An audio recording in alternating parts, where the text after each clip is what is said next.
اس کے اندر بھی حدیث موجود ہے اور سنن نبی داؤد کے اندر بھی حدیث موجود ہے. رسول اللہ صلی اللہ علیہ وسلم نے ایک کلمات سکھائے: اعوذ بکلمات اللہ التامۃ من غضبہ وشر عبادہ ومن ہمزات الشیاطین وان یحضرون. رسول اللہ صلی اللہ علیہ وسلم نے یہ کلمات سکھائے کہ یہ کلمات پڑھا کرو، شیطان اور ہر قسم کی فتنے سے ان چیزوں سے محفوظ رہو گے.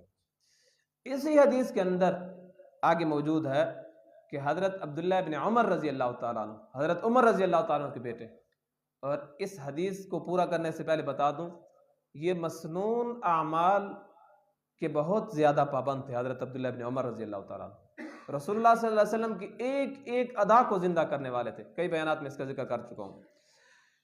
تو یہ اپنے بچوں کو جو یاد کر سکتے تھے ان کو یاد کراتے تھے، اور جو یاد نہیں کر سکتے تھے تعویذ لکھ کر ان کے گلے میں ڈال لیتے تھے. صحابی رسول تو گلے میں تعویذ ڈال رہے ہیں اور آپ